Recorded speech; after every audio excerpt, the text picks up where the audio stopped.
నమస్తే రమగారు. నమస్తే జయ. రమగారు ఏదైనా తమాషా కథ చెప్పుకుందామండి. చెప్తాం. పూర్వం అంట ఒక ఊళ్ళో ఒక నాగన్న అని ఒక చెప్పులు కుట్టే అతను ఉండేవాడు. ఎంత బాగా కుట్టేవాడో అట. చాలామంది కుట్టించుకునేవాళ్ళు. కాకపోతే ఇతనికి ఒక కష్టం వచ్చింది. ఏమిటంటే ఇతను కుట్టిన చెప్పులు బహునాణ్యంగా ఉండి ఎప్పటికీ పోయేవి కాదు, చాలా మన్నికిచ్చేవి. బాగా మన్నికిచ్చే చెప్పులు వదిలిపెట్టి మళ్ళీ కొత్తవి ఎవరు కొనుక్కుంటారు? ఈ కాలంలో లాగా 10 జతలు ఉండటం ఆ కాలం లేదు. ఓ జత కొంటే అది తెగిపోతే కొత్త చెప్పులు, అసలు తెగేవే కాదు. అలాగని లాలూచిపడి ఏదో లూకాయి చెప్పులు కుట్టడం అతనికి ఇష్టం ఉండేది కాదు. వృత్తికి న్యాయం చేయాలని మంచిగా కుట్టేవాడు దిట్టంగా. అవి పోయేవి కాదు.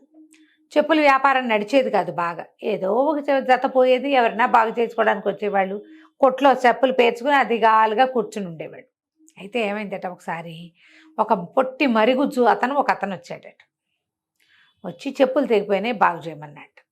బాగు చేయమంటే బాగా పాతబడ్డాయి బాబు అన్నాడు అని చెప్పాడు నాగన్న.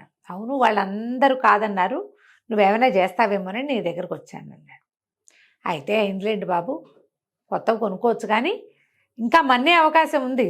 వేలు ఎక్కడ తెగింది కానీ మిగిలింది బాగానే ఉంది, నేను చేసి పెడతానని ఏం చేశాడు, మళ్ళీ అదంతా ఊడదీసి దానికి పై ఉంగటము ఆ పై పట్టి అన్నీ కొత్తవి మార్చి ఇచ్చాడు. చెప్పులు కొనుక్కోండి, నేను ఇవి చేయను అని అనకండా. అతను చాలా సంతోషించి ఓ పావలా చేతులు పెట్టి అది భుజానికి ఒక సంచి ఉంది, సంచిలోంచి ఒక జత పావుకోళ్ళు లాంటి చెప్పులు తీసాడు బయటికి. ఇగో ఇవి నీకు బహుమతిగా ఇస్తున్నా, ఇంత చక్కగా బాగు చేసినందుకు. దుకాణంలో కనపడేలాగా పెట్టుకో, ₹1,00,00,000 వచ్చినా వీటి అమ్మద్దు.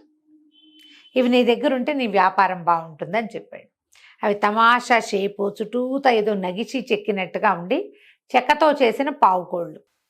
పావుకోళ్ళు అంటే తెలుసా, ఇలా చెక్కలాగా ఉంటుంది, ఒక పిడి ఉంటుంది. ఇక రింగులు హుక్స్ ఏం ఉండవు దానికి, ఒక పిడి. పెళ్లిళ్ళల్లో పావుకోళ్ళు నడిపిస్తారు. ఈ పావుకోళ్ళని మనకి సన్యాసం పుచ్చుకునే వాళ్ళు వేసుకునే వాళ్ళు అనమాట. సరే, పెళ్లి కొడుకు ఎందుకు వేస్తారు రమ్మగారు? పెళ్లి కొడుకు వేయరు, కాశీ యాత్రకి వేయిస్తారు.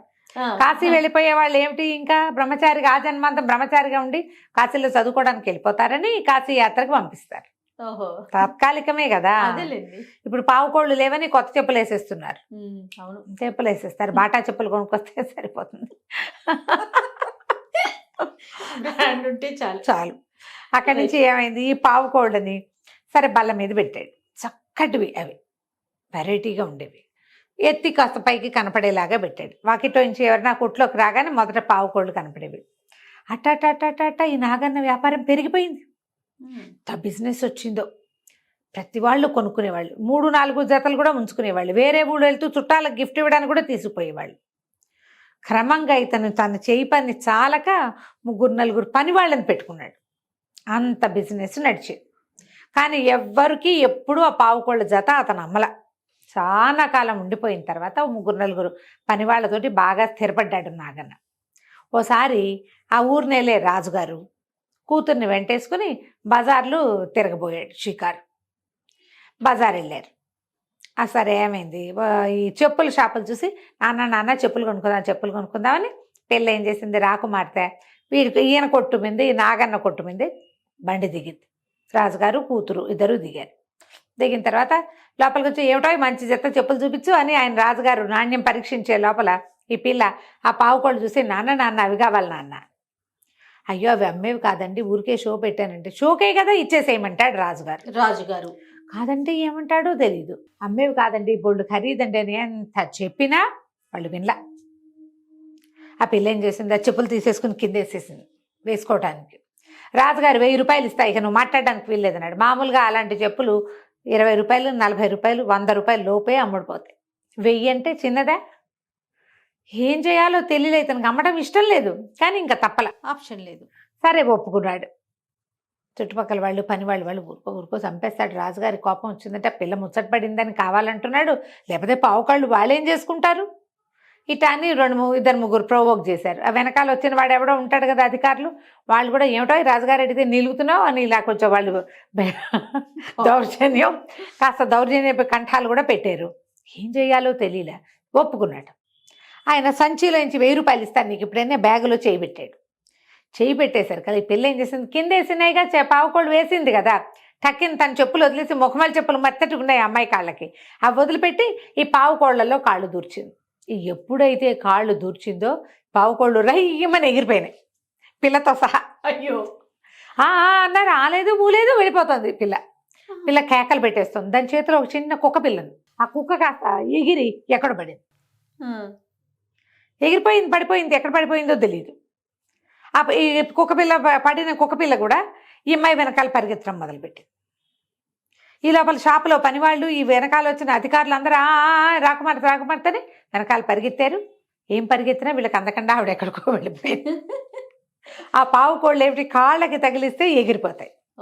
కొట్లో పెడితే అవేమనం. వాటి మీద వాటికున్న మహిమ వల్ల ఇతనికి వ్యాపారం వచ్చింది. రాజుగారు లబోదిబోమన్నాడు. నేను చెప్పాను కదా బాబు, ఎవరో మంత్రి ఇచ్చిన పావు కోళ్ళు ఇచ్చారండి అని లబలబలాడాడు నాగన్న. నీ దిక్కుమాల చెప్పులతోటి నా పిల్ల ఇటు అయిపోయింది అన్నాడు. ఇంకా వాళ్ళని ఏం చేయలే రాజుగారు. ఇక అక్కడి నుంచి వెతకండ్రా అన్నాడు. అందరూ తలా ఒక పక్కకి పొలోమని పరిగెత్తారు. ఆ అమ్మాయి పరిగెత్తిన దిక్కే పరిగెత్తిన పనివాళ్ళు, తర్వాత ఈ రాజభటులు కొంత దూరం వెళ్ళాక ఆగిపోయారు. వీళ్ళ కంటికి కూడా కనపడకుండా పిల్ల ఎక్కడికో వెళ్ళిపోయి. ఆ కుక్క పిల్ల కూడా పరిగెత్తింది, అది ఎటుపోయిందో వీళ్ళకి కనపడలే. ఇక లవో దివో ఊరంతా. అక్కడి నుంచి రాజుగారు ఏం చేశాడు, ఆ చుట్టుపక్కల అన్ని ప్రాంతాలకి ఊరి పొలిమేరలకి పంపించాడు మనుషుల్ని. ఎక్కడైనా రాకుమార్తె చెప్పులతో ఎగిరిపోతూ కనపడుతున్నాను. లేదు. 2 రోజులు గడిచిపోయింది. రాజుగారు కేకలు పెట్టాడు, నా పిల్లని ఎటకైనా దక్కించండి, అర్ధరాజ్యం ఇచ్చేస్తాను నేను.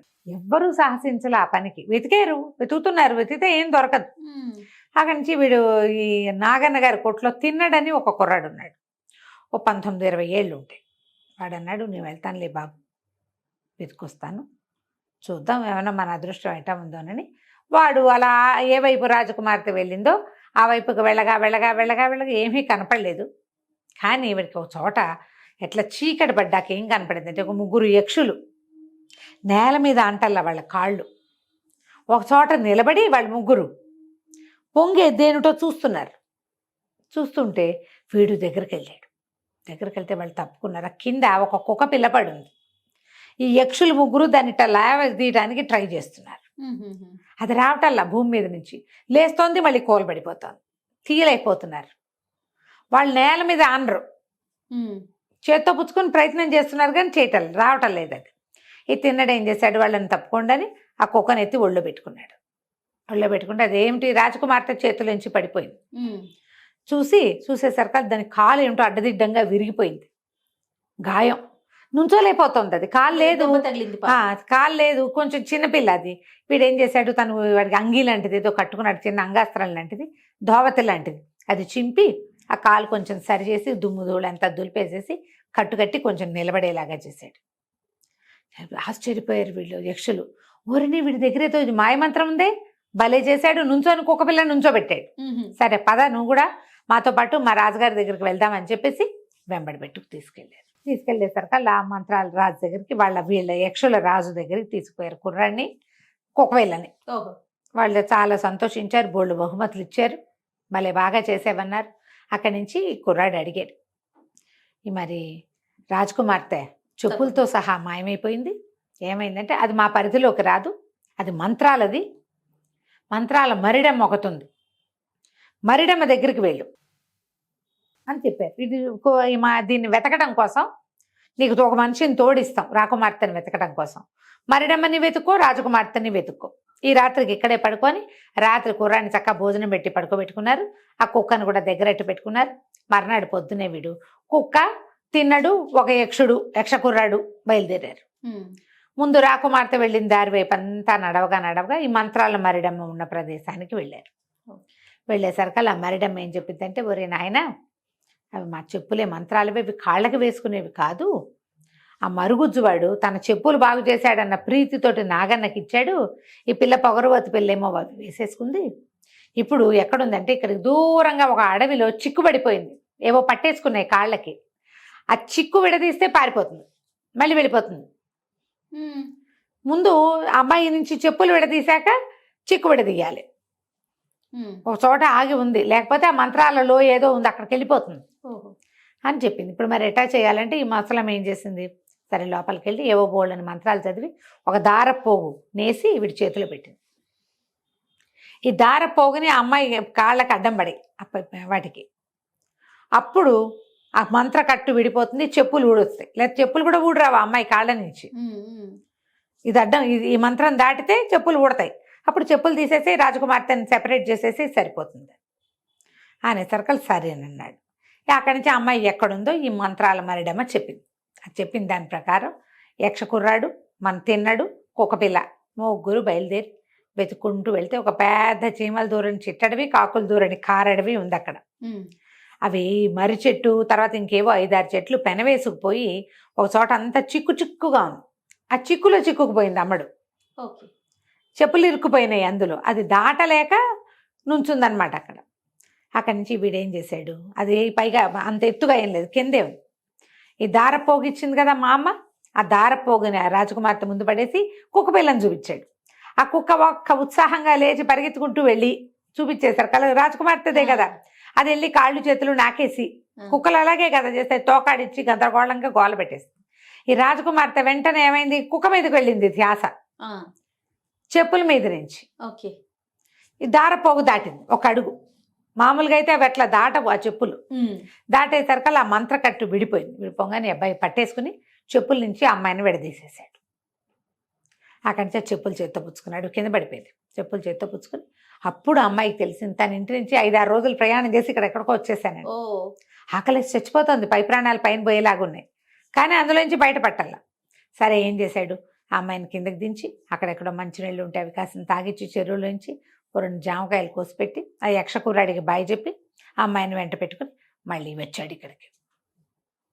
బోళ్ళంత దూరం ఇదంతా నడవాలి కదా, ఏవో బళ్ళు గిళ్ళు దొరికిన వాటిని పట్టుకుని కుక్కపిల్లతో సహా రాకుమార్తెని ఇంటికి తీసుకొచ్చాడు. ఇంటికి తీసుకొచ్చాక సరే రాజుగారికి అప్పచెప్పాడు. రాజుగారు సంతోషించాడు. ఈ నాగన్న వ్యాపారం అంతా దెబ్బతినేసింది 5 రోజుల్లో. మళ్ళీ ఈ చెప్పులు ఈ పావు కోళ్ళని తీసి నాగన్న కొట్లో పెట్టేసరికల్లా ఆయన వ్యాపారం పెరిగింది. ఇది పెరుగుతుంది క్రమంగా. రాజకుమార్తెని అప్పచెప్పాక ఈ అమ్మాయి ఏంది, ఇతను ఎంతో మంచివాడు, ఈ 4 రోజులు కలిసి ప్రయాణం చేశాను, ఎంత బాగుందో వాడితో జీవితం సరదాగా. నాన్న నేను వీడిని పెళ్లి చేసుకుంటాను నాన్న, నువ్వేమో రాజకుమార్తెని ఇచ్చి పెళ్లి చేస్తానని చెప్పావుట కదా అంటే, నేను అట్టా చెప్పలేదన్నాడు ఆయన. వీడు చెప్పులు కుట్టేవాడమ్మా, వాడినిట పెళ్లి చేసుకుంటావు నువ్వు, మంచివాడైతే అయ్యాడు, ఏదో బహుమతి ఇద్దాం, వాడికి ఆస్తి లేదు పాస్తి లేదు, ఆస్తి స్వాస్తి లేదు, నువ్వు పెళ్లి చేసుకోవడం ఎట్టా కుదురుతుంది అని కేకలేశాడు. కేకలేసరికల్లా ఈ పిల్ల కొంచెం దుఃఖంగా వాడికి చెప్పింది తిన్నడితోటి, నువ్వెంతో మంచివాడివి, మా నాన్న నీకు ఆస్తి లేదని నీతో పెళ్లి కుదరదంటున్నాడు, నువ్వు వెళ్ళిరా, మా నాన్న మాట వినాలి నేను అని చెప్పింది. చెప్పేసరికల్లా కుర్రాడు అన్నాడు, ఆస్తి లేకపోవడం అంటే అర్ధరాజ్యం నాదైతేను అన్నాడు. వాడి తెలివి చూడు. ఏం ప్రకటన చేశారు రాజుగారు, అర్ధరాజ్యం ఇస్తానని. రాజుగారిని అడిగాడు, మీ అమ్మాయిని తెస్తే మీరు అర్ధరాజ్యం ఇస్తామన్నారు, నాది అర్ధరాజ్యం నాదైనప్పుడు నాకు ఆస్తి లేకపోవడం ఏంటి, మీ అమ్మాయిని ఇవ్వకపోవడం ఏమిటో సమాధానం చెప్పండి అని. ప్రజలంతా కూడా ఈ కుర్రాడి పక్షాన్ని వహించారు. పిల్లకి ఎలాగో వాడంటే ఇష్టంగా ఉంది. సరే ఇంకేం చేస్తారు, అర్ధరాజ్యం పంచి వాడికిచ్చి రాకుమార్తెని పెళ్లి చేశారు. ఆ తిన్నాడు, ఆ కొట్లో పనిచేసిన కుర్రాడు, వాడు పట్టుదలతోటి, ఇందులో వాడి తెలివి కంటే పట్టుదలే ఎక్కువగా ఉంది, చక్కగా రాకుమార్తెను సాధించుకున్నాడు. తర్వాత అర్ధరాజ్యాన్ని హాయిగా ఏలుకున్నాడు. కథ కంచికి మనం ఇంటికి. నమస్తే రమ్మ గారు. నమస్తే.